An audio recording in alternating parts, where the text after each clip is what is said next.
So how long exactly has my family been on this farm? You know, I don't know. Let's go find out.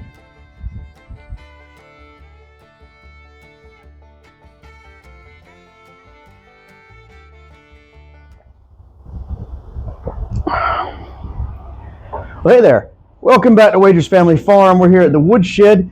And have you ever asked a question and then a little bit later kind of wish you hadn't? Well, I did. I asked one time, how long has our family been here on this property farming? Well, to be honest with you, I was working on our website and I got a little distracted, but ultimately, I still wanted to find the same answer. So let's go on a journey together. We're going to find out.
So how do you find out exactly how long your family has been in one spot?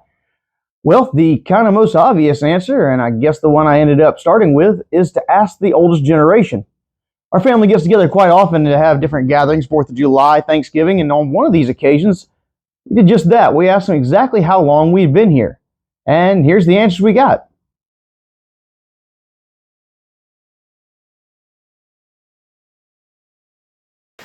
My dad was farming up till he died. My daddy bought that land where he lived. My daddy owned that place. And he traded Albert something, I don't know how it worked out. But anyway, that was the old home place. All right, so that's a little disappointing. According to the eldest generation, who are usually always right, we only have one extra generation past them. Their father, Dibble Pinckney Wagers, part of my namesake, seems to, from their best recollection, be the first person in our family to own land in this area. Seems like he bought this land who knows how long ago, but I'm hard-headed, and I figured fact-checking this would be pretty easy. If it was just one previous generation, I should be able to go find that information and find out who he bought it from and when he bought it. That should be fairly straightforward, right? Hopefully. All right. So we're going to look at this from two different perspectives. The land that he owned, Dibble that is, 250 acres. Now, that land was divided into two separate plots, if you will. One 25-acre plot and then another one that was a little bit bigger. Like I said, 250 acres altogether. We'll call the bigger part the fields, which it was, and the smaller part we'll call the homestead, which it was. So, fields, good place to start. Let's go for a ride. All right, guys. Jumped to the 420 and drove on back here to the field so you guys can get an idea what I'm talking about. As a kid growing up, this place was the best place in the world. I grew up right here in these fields, driving a stick shift Jeep, baling hay, hunting squirrels, and playing paintball with friends. It is a little, I guess, upsetting then that I found out from the county archives building that I spent way too much time in. 1941. 1941, Dibble went to Mr. Johnny Britt and bought this piece of property, 200 plus acres, for a whopping $1,000. You want to talk about cheap prices? That'll do it. So I guess we're halfway there, right? We've figured out that so far the story rings true. property was bought, one owner before my grandparents. Guess we got one more stop to make, right? Let's get back to the homestead.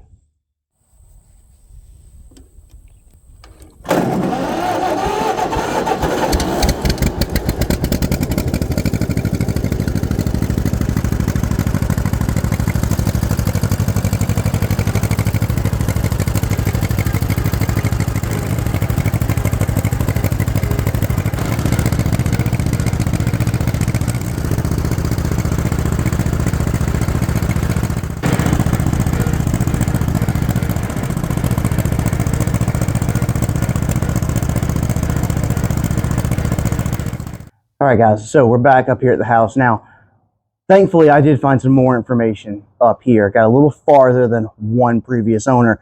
That makes me feel a little better. I did not want to have to go back and tell everybody that I found absolutely nothing different from the fields there.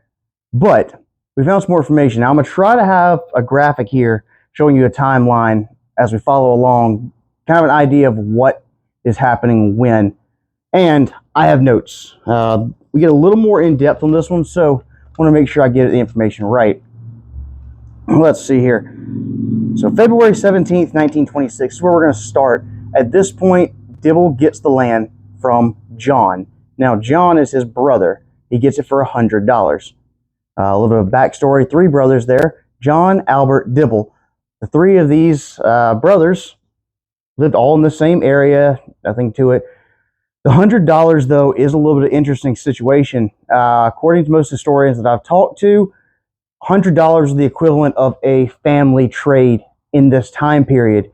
Now, at the exact same time that John sold Dibble his piece for $100, he did an equal sale to Albert for the same amount of land. Curiosity led me, I wonder why they decided to split up land. How did John get the land to begin with? So we keep going on. November 9th, 1924. We're going to jump one more generation back, and we're going to go that John got the land from M. Ellis Wagers. Now, he didn't get it directly from M. Ellis. He got it from his estate. Marchant apparently died, and I can only assume, based on the information that I have, he didn't have the money needed to pay off taxes, liens, something of that nature. The county ended up repossessing the land. John ended up buying all of the land from the county after Marchant passed away. This leads me to wonder if perhaps the real reason that John then turned around and sold the land to Dibble and Albert for such little pieces was either they were supposed to get that land, or perhaps they all got together and purchased the land under one name and then sold it off later. We won't ever really know for sure. All we do know is we've now gone from John to Marchant Ellis's estate. Now, $2,000 ended up being what John paid, $2,200 to be exact, to the county for that land. Now, that is a lot in taxes. However, if we think about the time, I mean, we're looking at, an era around the Great Depression. Though it wasn't actually in the start of the Depression, we're still looking at rural areas and farmers that were hit up to 9 years sooner, which puts us in that same time frame. I would suspect this is probably what happened to Marchant. I think that most likely his homestead kind of got taken back because he couldn't afford anything at the time when the stock market crashed and there was no one to purchase their goods. It's just the unfortunate nature of what happened in those times. Now, if we jump back before Marchant, where did he get the land? This is where we end up at our first kind of dip in the roller coaster, if you will. You see, Marchant bought the land from an Alice Knight for $2,250. And I thought for a second there, guys, I was like, man, this is it. We've hit the ending. It's a non-wagers. So I was a little upset with that, but I kind of want to know who this person was. Plenty of Knights in our area. I was curious if it was a descendant of one of our family friends. In doing so, though, what I found was a maiden name. In part of the sales documentation, I did find the maiden name of Wagers for Alice Knight. I can't find this anywhere else. I can't find any death certificates, any birth certificates, nothing that would actually give her this name or indicate who an Alice Wagers was. where she fit into our family tree. However, we do know that her maiden name was a Wagers in at least one document. This can lead me to believe that it's a fair assumption to assume that she was probably a Wagers that was married out of the family, but kept lineage enough that land was passed through her. Now, the reason you may say, well, yes, but he actually paid a substantial amount of money for it, is that Alice did provide a house in this transaction. From the time she bought it to the time that she sold it, there was now a home on the property, at least a structure that was defined as a home in sales documents. But it still leads us, I mean, that's still a fair price between family, and 1921 to 1916. So Alice only had the land for a few years to begin with. As I said, at least for the time being, I'm going to assume that she was a part of the family, and I'm going to continually allow her to extend this line for the purpose of what I was looking for. And as I said, 1916. So 1916, Alice bought the land from an L.O. Wagers. $400, and we're back into a direct Wagers family name. Now, L.O. Lewis Osborne is the gentleman who she purchased it from, and Mr. Lewis Osborne sold it to her, like I said, 1916. I don't have an exact understanding as to which Lewis Osborne this was. Yeah, that's right. Our family had multiple people with that name. It is not common, but at least it helps me tag back to there should be probably some relationship. Exactly what relationship, again, I can't tell you, but I know that L.O. is most likely going to be in the lineage of my family. And this is where I hit the biggest twist I could find. You see, looking back and trying to find out my next step was a little bit harder, because it shows in every deed who previously purchased it and a previous deed to go reference back. It wasn't as easy with L.O. because L.O. showed that he got the land from the county. A little bit odd, but nonetheless, I kept tracking down and finally got the deed for his parcel. Now, in this deed, L.O. spent only a few $100s. I think it was like $200 for the parcel. And the land was 67 acres. But what's interesting is the text in the deed. We don't show a direct line of A bought it from B, bought it from C. At this point, what we see is that Lewis got it from the county.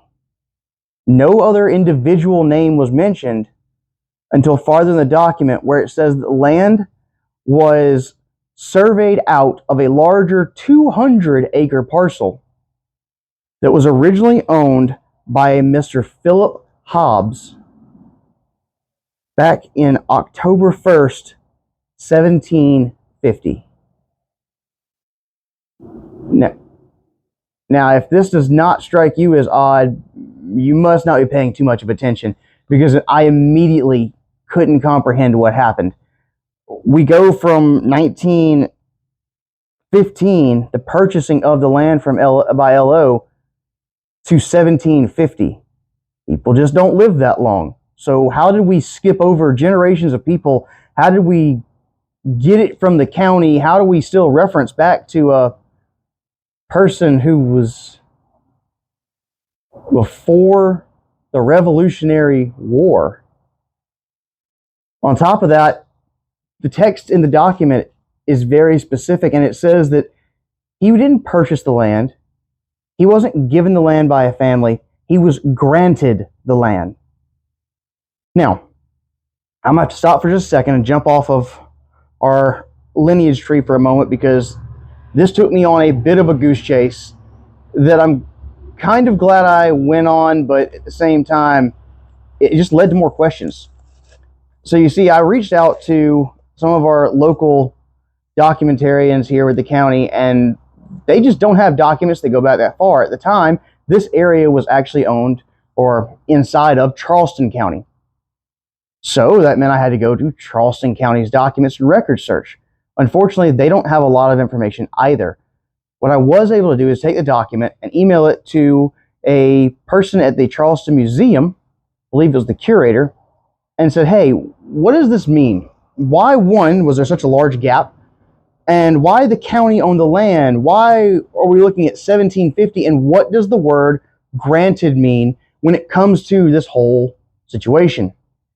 And what I was told was this. Granted did most likely mean this parcel was given, and the gentleman was probably one of the Lord's proprietors. Not necessarily the original Lord's proprietors we hear about, but there were others that came along later and got land grants. And this is exactly what this place probably was a land grant to Mr. Phillip Hobbs. So I said, okay, so why does he not have that land still? What changed? Now, the curator explained to me that at this time, it was most likely very rare or hard to believe that this land was taken from him at the inception of America during the Revolutionary War. There are a few ways this could have happened. One is if he was a person who was still loyal, a loyalist back to the king and the crown, and perhaps the American people decided that he just wasn't going to keep his land. That was a rarity, but it did happen. The other idea was that he just didn't have anyone left in his family, and when he passed, local government took the land back, and it sat there. As far as how or why, may never know. But this just kind of took me back, because even though I'd already thought about it, it put a new perspective that it meant that my family, with all likelihood, has been the first family on this land since America became America. And maybe it's not that big of a deal, but to me, that was a long stretch from my grandfather saying, my dad got the land from someone. We don't really know how far it goes back.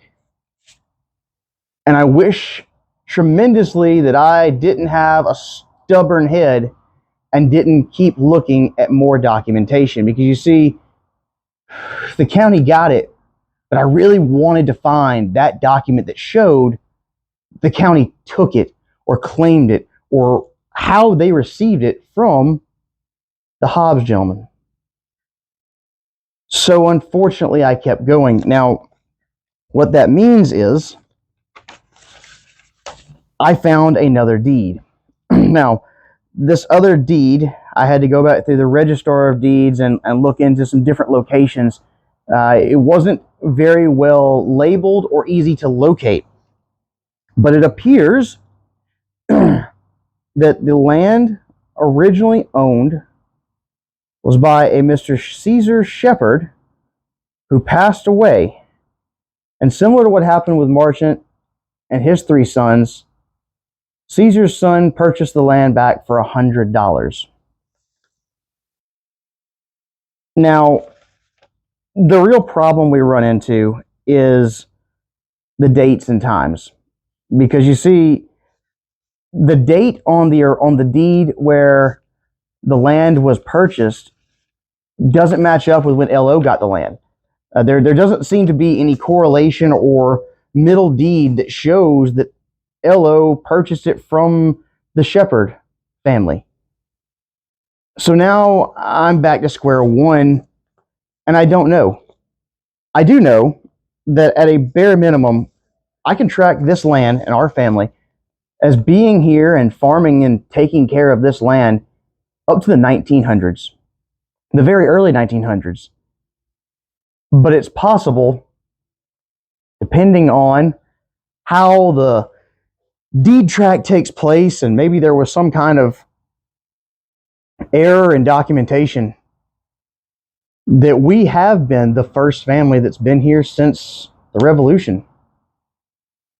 That would be cooler. But if not, I got my answer. And I think it's really cool to see how your families track back land, how things change from generation to generation.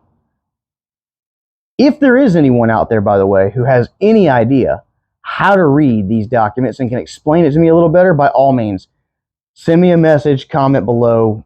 I'll take what I can get. For the time being, I'm going to live in that blissful unknowing. There's still a chance, and I'll take it. Guys, it kind of takes me all the way back, though. Where are we now? Well, Right now, we live on a piece of property. My grandfather still lives here. My brothers and my father and he and I and even my daughters now help farm this land.